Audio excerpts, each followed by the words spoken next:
Hi, I'm Kevin. This is YQ. Boy, is it. I'm so excited today, Thomas. This is the best one. Why the Boombox? Boom, it's coming. It's, okay, well, by that I mean it's probably in the UPS on the way to you. Boombox, it's here. What else is there to say? I feel like we've said everything else. That's it. That's what everybody's been waiting on. ETAs! So why the Boombox? We love beating our stuff. What do we mean by beating our own stuff? Perverts. The Honey Badger. Beat it by 3 times. 3 times the power, energy on target, 3 times the distance. Like subsonic at 300 meters. Subsonic 300 meters with a bullet that weighs like twice as much. That's literally enough to stop doing this YQ, Thomas. It's a grind, I'll make it through this. So we beat it by 3x, but it's only 1.1x bigger. Like 10%, that's probably less, probably not even 10% bigger or heavier. It's essentially the Honey Badger, but with the capability of the larger cartridge, without a compromise. Well, it might be more expensive, but you're paying for innovation, quality, longevity, durability, usability, modularability. The Boombox hits a micro frame 308. So it's small, but still takes a 308 mags. So the Boombox packs a big punch, but still is small and lightweight, or lighter weight than an AR-15. AR-15 that shoots 5.56 or 300 blackout. But we're shooting 308 or 8.6 blackout, but it's in a little gun. How is it even possible? Also, it's not only as light and as compact as an AR, but it still uses AR controls because those are correct. Great ergonomics. Thank you, Mr. Stoner. So the Boombox is the small 8.6 blackout version, but also switch barrel can be 308, 6.5 Creedmoor, 6 Creedmoor, anything that goes into the 308 magazine, pretty much. So all this capability and modularity and performance, but not stupid heavy. Well, I think it's noteworthy overall, if you make a smaller gun, if you don't do it correctly, if you just go and cut weight off parts to lower the weight, you're gonna lose durability, you're gonna lose longevity, you're gonna make the gun more difficult to shoot. You know, honestly, like I was worried that 8.6 Blackout was gonna have a lot of recoil in general because where we started with 338 Federal is a lot of recoil. Turns out 8.6 Blackout's no more recoil, it's no more hard to shoot than a 300 Blackout. Well, I mean, I just think like the grit of working through this and solving each little problem at a time, we end up with something that it is the first comment that people make. It's like the gun is so lightweight and easy to handle, and the operating system is so soft, not using a piston, that people can't believe how mild the recoil is and how easy the gun is to shoot. But yeah, see for yourself. The old stiffy handguard, Thomas, the lightest, stiffest handguard ever put on a gun. And it's still lightweight, like I said.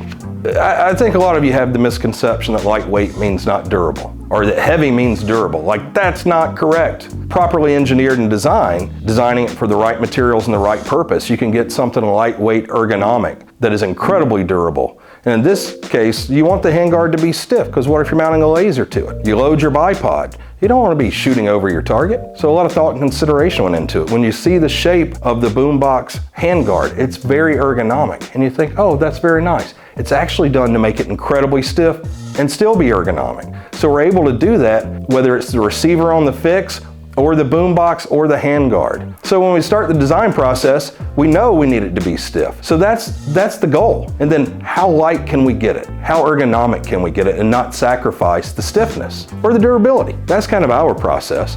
And you can't really do it when you start with the SR25 or the AR10 and you try to skeletonize it or use exotic lightweight materials like titanium to make it lighter weight. You're never gonna get the best product. You have to start from scratch, and you have to tackle every problem in that one at a time and sort them out. And that's sort of what we did with the Boombox, or exactly what we did with the Boombox. It was painstaking. It's what separates us from the boys. What else it has? It has Qert, which Qert maybe is an example of what I'm talking about. Qert is better in every regard than M-LOK. Any regard you can measure, except one. Qert is more difficult and more expensive for the manufacturer. It's a harder thing to make. That's the only thing that is better about M-LOK. But performance-wise, for the end user, Qert's better in every regard. And I think that's the way, that's Q. Maybe that's why it's called the Qert, huh, Thomas? It's Q, and that's the same thing with the Boombox. You think about the silly little Qert, the mounting system. We set out to make the strongest, lightest mounting system possible for your accessories for your handguard. And we did it. It's just more expensive to make, but it's the best. And it's okay, maybe you don't need that. M-LOK's cool, or you want to put it in plastic, it's fine. But if you want your laser to stay aligned, You know, if you want to have 900 pounds of pull, Qert's the best thing. And the Boombox is just an extension of Qert. How can we make it the best thing possible? Okay, so that's what we do, and then we break it. And then we sort that problem out, and we go on testing and grinding through this. Because we knew in the end we wanted to deliver something that was lighter and more compact than any submachine gun, but gave you 600 meter capability. That gave you something that was as quiet as 300 blackout or quieter, but 3 times the energy and range. Yeah, like other people don't do it because it's hard. And it takes a long time, a lot of grit, a lot of money. I'd like to have a plane, Thomas, that'd be sweet. But we have the Boombox, so I'm like Oprah. You also have a plane. Shut up, Thomas. The MP5 is actually one of the guns that made me fall in love with firearms.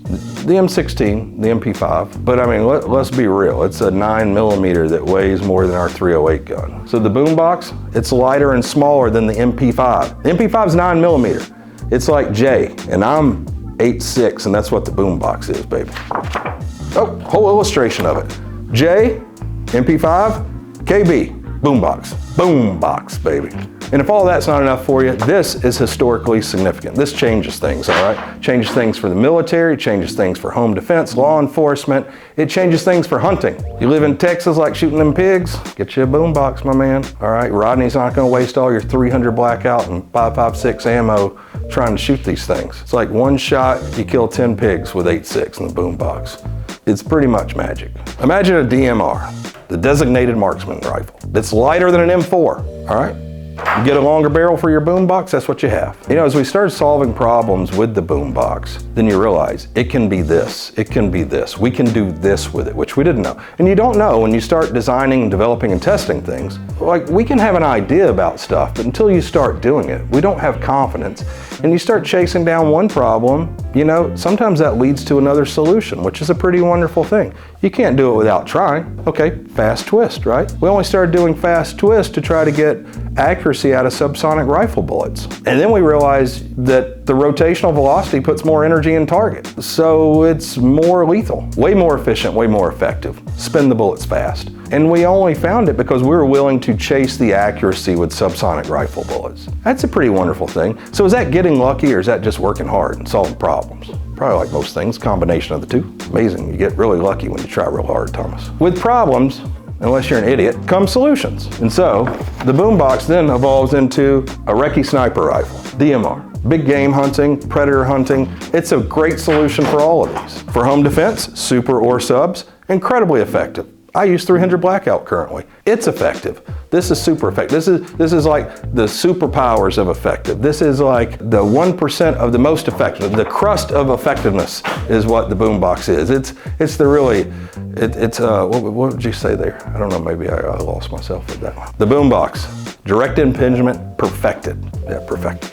So what am I saying? Okay, well, the extremely short barrel. We have 8-inch barrel for 8.6, have 12-inch barrel. Oh, well, you gotta have a piston to be reliable when you're under 10. Like, no, that's not true. It's just no one had spent the time and energy to perfect impingement below 10 inches in length. So we didn't want to put a piston in it because the gun has more parts, it's heavier, it's less accurate because you have moving parts over the barrel. And generally your recoil impulse is not as desirable. You know, like the M4 is really nice to shoot. So we wanted to keep that. So over this last 3 years, a lot of work went into the operating system and the gas system so we could keep direct impingement and have it be the most reliable thing. And that's where we ended up. You know, we have a gas block and a gas tube, but it's all completely different than normal. Everything in this gun is unique and it's purpose driven, just like the fixed rifle, because a standard gas tube wasn't going to cut it for reliability for what we wanted. So we had to solve that problem, you know, just like not pinning the gas blocks. You know, you see Barrett and Knights use a jam nut on the gas block just like we do. There's a reason it seals better, but it's more expensive and more difficult to do, but it's the right thing to do if you want reliability. So with impingement, fewer parts, lighter weight, better accuracy. So that pretty much sums it up. Why do you want impingement? Because of those things. It's better in every regard if you can make it as reliable or more reliable than a piston gun. And that's what we did. The Boombox is a really brilliant design in this sense. It's very simple when you get it. And most of you Rodneys will say, it's just an AR. Okay. Well, we'll have a whole bunch of videos covering all that, but start dissecting every part. The charging handle, the Qert top rail, the gas block, The gas tube, you name it on the gun, take a look at it. It's different for a reason. Everything had to change and evolve to give you a package that truly made a difference. You know, I love that so many companies build something that looks like the Boombox. All right, take Daniel Defense, Marty Daniel, one of my favorite people in the industry. All right, he takes his DD M4 whatever, and then just cuts the barrel down and then buys a Maximum Defense stock and put on it, and it looks cool, and they say it's a SOCOM stock or something like that. How is that thing 1.5 pounds heavier than our gun? We didn't just take something and decorate it a little bit and call it something else. This is a totally new gun, so look at it closely. If you don't believe me, actually get a gun and look at it closely. So to me, great design is when something's simple and you don't notice what it takes to achieve the end result. How is that possible? It's difficult, it sucks. But it's possible through years of testing, breaking, redoing, testing, breaking, redoing. That's what we do. Because what we want to do is we don't want to start with the heaviest gun to be safe. We want to start with the lightest, most compact thing that we believe we can do, and then break it, and then see what we need to improve on it. And that's a more difficult process than just making it, 50% bigger and heavier than it has to be and calling it good. So for the last 3 years since we hinted at the Boombox, every week I get the ETA, where's the Boombox? Well, we did the concept 3 years ago. It was a proof of concept, and that told us we could do it. That's 10% of what it takes to get you a real solution, the final product. We could have sold it 2 years ago, and we would be on generation 5, and you guys would be pissed off and wanting to send your gun in to get it upgraded. We knew what we wanted to achieve in the end with the gun, and we don't put artificial timelines on it to meet ETAs. So that's frustrating, and I get it, but we're excited about what we do. I like to show you what we're working on, and I'm not going to change that. And we don't give ETAs because I don't want your emails. Just don't want you emailing me every week. We don't do pre-sales because of that. And in the end, some people won't get it, but most of you will be grateful. You're going to get the best gun we could possibly do in any amount of time. And to me, that's the best customer service. Not that I'm short-tempered and a jerk and we don't have a phone and I fire customers sometimes. No, it is that we're putting all this effort in. We're not making you part of the beta. We're not, having you as part of our testing and R&D team without being compensated for it. We're trying to do it all ahead of time, and it shows in this gun. And those of you that can appreciate that, I'm very grateful that you're gonna buy the gun. That's the Boombox. Slim and sexy, not looking like a mom yet. No offense to you moms, it's actually my demographic now, let's be honest.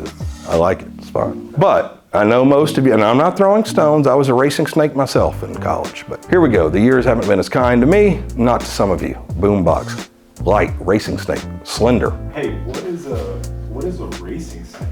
Racing snake? It's like a cobra, so it's like slender, strong, like in its prime. Like you're not carrying a bunch of junk. I've never seen a snake race in my entire life. You are afraid of life. You don't go outside. You don't want to be in Africa. All right, you don't see snake racing. Go to Whitey's house in town. We race snakes every Thursday because gambling is legal there. Can't get all jammed up like you can here. It's amazing, Thomas. My 31st year doing this job. And it's like a lot of things in this amount of time. And you youngins, you have no idea how much things have evolved in your lives compared to before that. I remember 1980, we got the first microwave I'd ever used. Yeah, so things are moving fast now. And I couldn't have imagined this 15 years ago, 10 years ago in my career, that we would build a gun now that I would want from 1 yard to 1,000 yards. Like the Boombox, like that 8-inch barrel Boombox, for up close, and even reach out to 300 meters with that easily. You put that thing in 6.5, 6 Creedmoor, and you got a 6-pound gun that's a 1,000-meter gun. That's incredible, and those guns would actually be my choice for those things. It's like we were saying, MP5, cool gun, but you got a 7.5-pound 9mm. Awesome gun when it was designed in the 60s. I wasn't even born in the 60s, so that's how old that gun is. But to now have a gun with this capability that weighs a fraction of that, that's incredible. The Boombox, it actually changes things, and not just my airplane budget. And that's why.